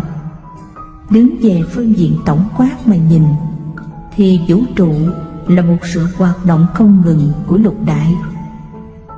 Chân như là thực thể của lục đại, mà lý tánh của ta trừu tượng được. Lìa hiện tượng không có thật thể được, lìa vật không có lý được. Thánh phàm khác nhau, thiện ác khác nhau ở chỗ biết hay không biết phân biệt chân như với hiện tượng. Pháp giới duyên khởi. Pháp giới duyên khởi là chủ trương của Đại Thừa Viên Giáo Hoa Nghiêm Tôn. Thuyết này có rằng pháp giới, tức vũ trụ vạn hữu, là một duyên khởi rất lớn, nghĩa là các pháp làm nhân, làm duyên cho nhau, nương tựa, tương phản, dung thông nhau mà thành lập. Cái năng lực chủ động của pháp giới duyên khởi không phải thuộc về nghiệp lực của chúng sanh, không phải tạng thức sai biệt sanh diệt của ai lại gia, cũng không phải cái lý tánh bình đẳng, bất sanh bất diệt của chân như, mà chính là do vạn pháp. Pháp này dung thông với pháp kia, pháp kia dung thông với pháp này, cùng nhau làm duyên khởi. Mỗi lớp không cùng tột, cho nên gọi là vô tận duyên khởi hay trùng trùng duyên khởi. Như thế, vũ trụ vạn hữu là một cuộc đại hoạt động của hiện tượng, từ vô thủy đến vô chung, nối tiếp và tràn lan vô cùng tận, như những đợt sóng. Vì có hoạt động nên mới có sanh diệt chuyển biến. Nếu không có hoạt động thì không chuyển biến, tức là không có vạn tượng, không có vũ trụ. Sở dĩ các pháp làm nhân, làm duyên hòa hợp, dung thông nhau được là do 10 đặc tánh kỳ diệu của Đại Thừa Viên Giáo, gọi là 10 món huyền môn.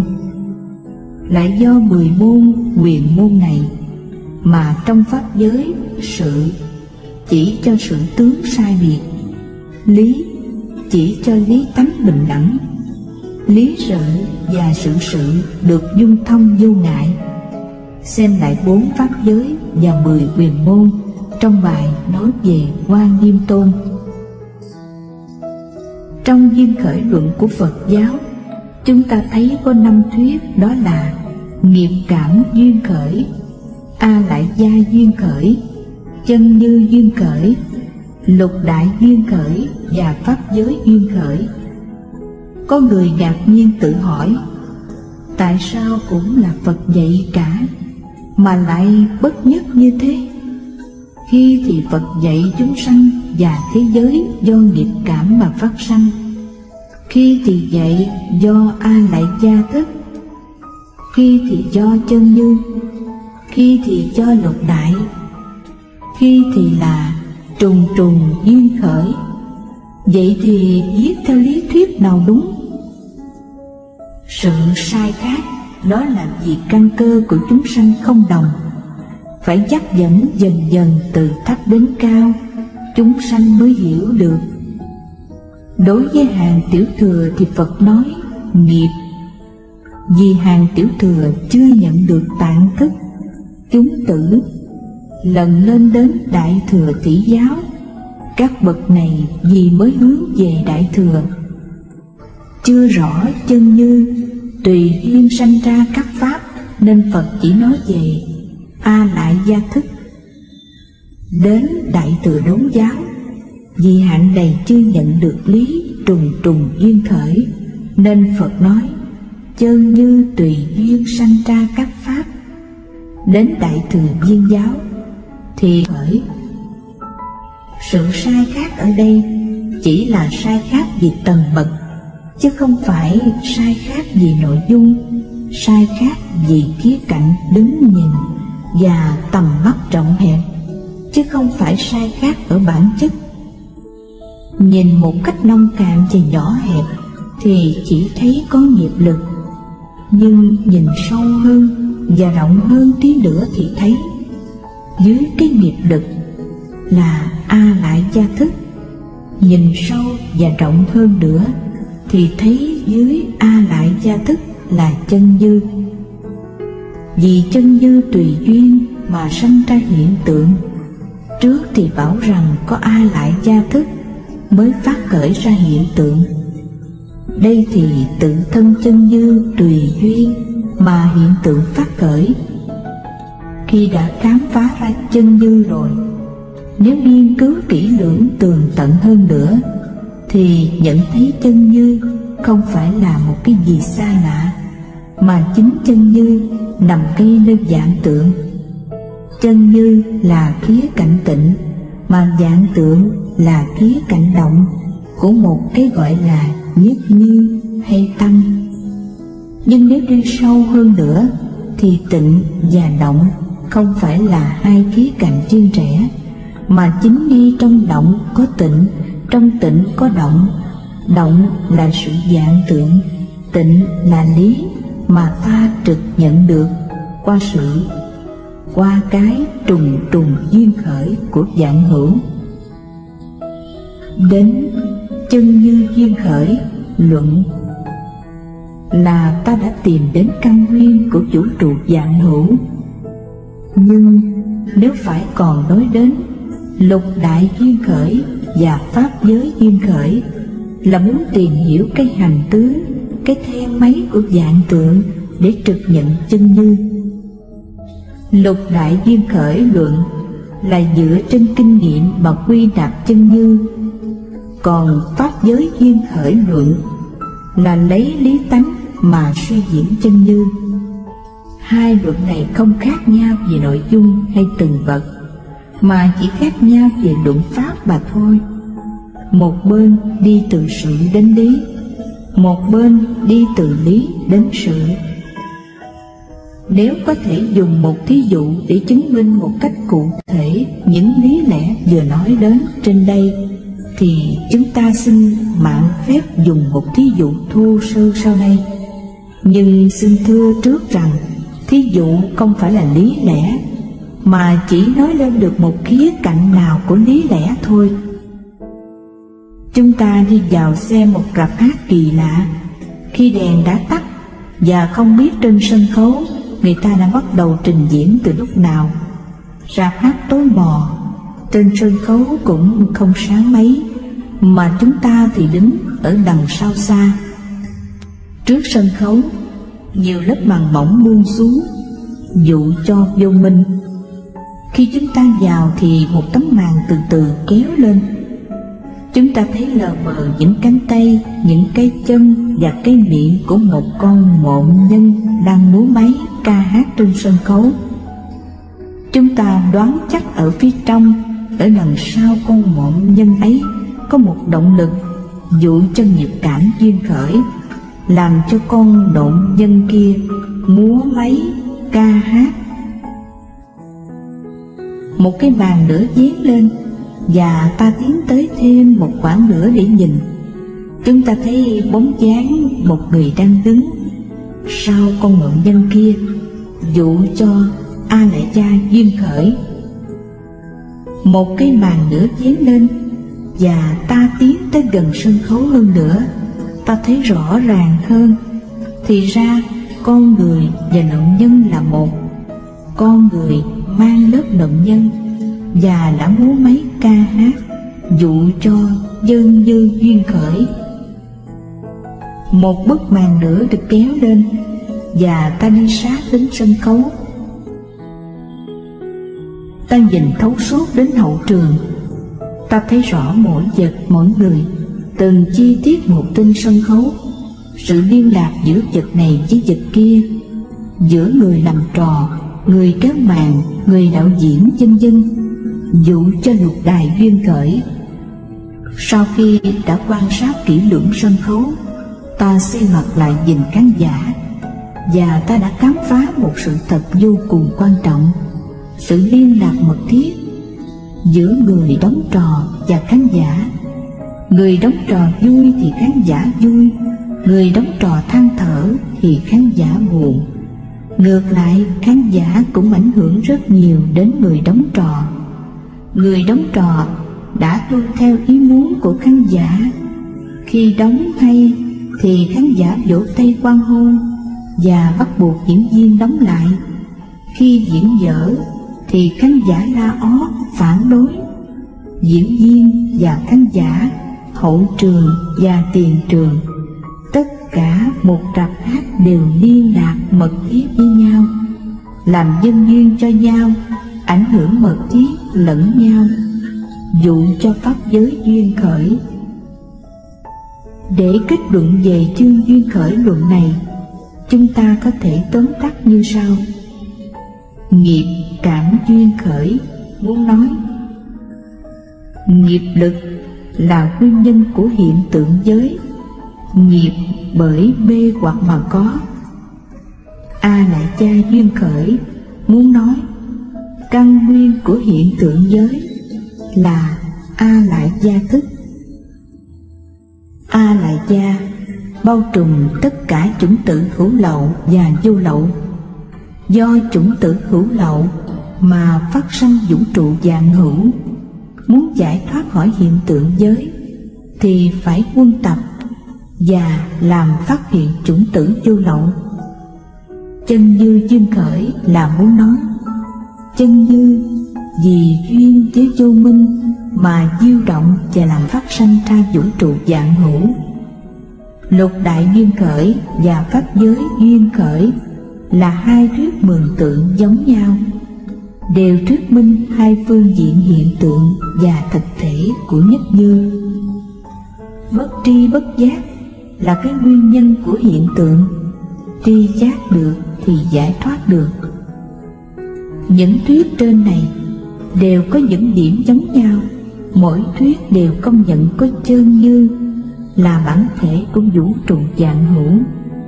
Cái nguyên nhân làm sanh khởi vũ trụ vạn hữu là mê vọng hay vô minh. Muốn giải thoát thì phải trừ cho được mê vọng. Không gian và thời gian của pháp giới. Chúng ta đã nói về nguyên nhân sanh khởi của vũ trụ vạn hữu. Đến đây chúng ta hãy nghe Phật dạy về sự rộng lớn vô biên và sự tồn tại vô cùng của vũ trụ hay pháp giới. Không gian, theo lời dạy trong các kinh thì vũ trụ, hay nói theo danh từ Phật giáo, pháp giới rộng lớn vô cùng vô tận. Thế giới mà chúng ta ở đây không phải chỉ có một, mà nhiều như các sông Hằng. Cứ 1000 thế giới nhỏ hiệp thành một tiểu thiên thế giới, hiệp 1000 tiểu thiên thế giới thành một trung thiên thế giới, hiệp 1000 trung thiên thế giới thành một đại thiên thế giới, hay tam thiên đại thiên thế giới. Mỗi tam thiên đại thiên thế giới như thế là gồm có 1000 triệu thế giới của chúng nhỏ như thế giới ta. Hơn nữa, vũ trụ không phải chỉ có một đại thiên thế giới, mà gồm vô số đại thiên thế giới. Thời gian, Phật đã dạy các pháp hữu chi, bất cứ một pháp nào cũng đều bị 4 thời kỳ chi phối, tức là thành, trụ, hoại, không. Thế giới cũng vậy, không thể thoát ra ngoài cái luật thành, trụ, hoại, không ấy được. Nhưng bởi vì trong pháp giới có không biết bao nhiêu thế giới, nên sự thành trụ của một thế giới này là sự hoại không của một thế giới khác. Cứ như thế mà suy dần không dứt. Nếu lấy riêng ra một thế giới để đo lường thời gian, thì chúng ta sẽ có một con số như sau. Mỗi một thế giới đều có 4 thời kỳ hay 4 trung kiếp. Mỗi trung kiếp có 20 tiểu kiếp. Mỗi tiểu kiếp có 16 triệu năm. Như thế, một thế giới từ khi thành lập đến khi tiêu diệt phải trải qua 4 nhân 20 nhân 16 triệu bằng 1 tỷ 280 triệu năm, 1280. Nhưng chúng ta đã biết thế giới nhiều như các sông Hằng, thì sự tồn tại của pháp giới lâu dài không thể suy tính nghĩ bàn được. Ở đây chúng ta không có ý nêu lên những con số như trên để đo lường đích xác sự rộng lớn và sự dài lâu của pháp giới là bao nhiêu. Chúng ta chỉ có mục đích là nêu lên những con số để có ý niệm về sự vô cùng, vô tận, vô thủy, vô chung của pháp giới mà thôi. Ý niệm ấy ngày nay cũng đã được khoa học tán đồng. Kết luận: pháp giới tuy rộng lớn vô cùng tận, nhưng như chúng ta đã thấy trong đoạn nói về duyên khởi luận, pháp giới và nhân sanh ảnh hưởng trực tiếp lẫn nhau. Hơn nữa, như trong nghiệp cảm duyên khởi đã nói, vũ trụ do nghiệp lực của chúng sanh chiêu cảm kết thành. Nghiệp lành chiêu cảm thì thân căn được viên mãn, mà vũ trụ cũng tốt đẹp.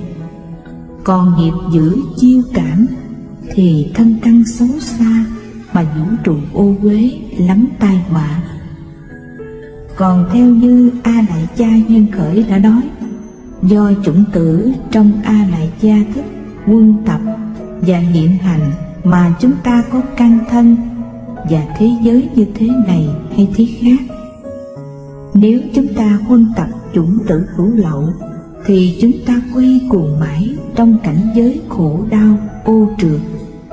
Nếu chúng ta huân tập chủng tử vô lậu thì chúng ta sẽ thoát ra khỏi cảnh giới khổ đau này.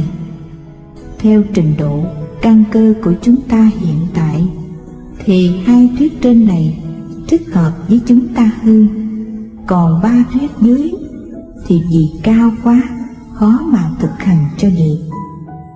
Vậy chúng ta hãy theo lời Phật dạy trong hai thuyết nghiệp cảm duyên khởi và A Lại Gia duyên khởi mà cải tạo vũ trụ và nhân sinh. Trong hai pháp này, về nghiệp thì chúng ta nên dứt trừ sự hoặc và lý hoặc, cải tạo các nghiệp dữ đổi làm các việc lành, tức là ta chiêu cảm, lấy quả báo đời sau được thân thể và vũ trụ rất trang nghiêm tốt đẹp, không còn bị khổ quả như hiện nay nữa. Về chủng tử thì hàng ngày chúng ta nên cẩn thận trong sự huân tập, bởi vì công việc làm của chúng ta hàng ngày đều ghi vào tạng thức chúng ta, không khi nào mất được. Ta phải huân tập những điều chân lẽ chính của Thánh Hiền. Còn về phần tu tập, chúng ta phải quán tất cả các pháp đều cho duy thức tạo, và phải phá trừ ngã chấp và pháp chấp. Làm được như thế, chắc chắn chúng ta sẽ cải tạo thân thể và vũ trụ xấu xa này trở thành trang nghiêm tốt đẹp.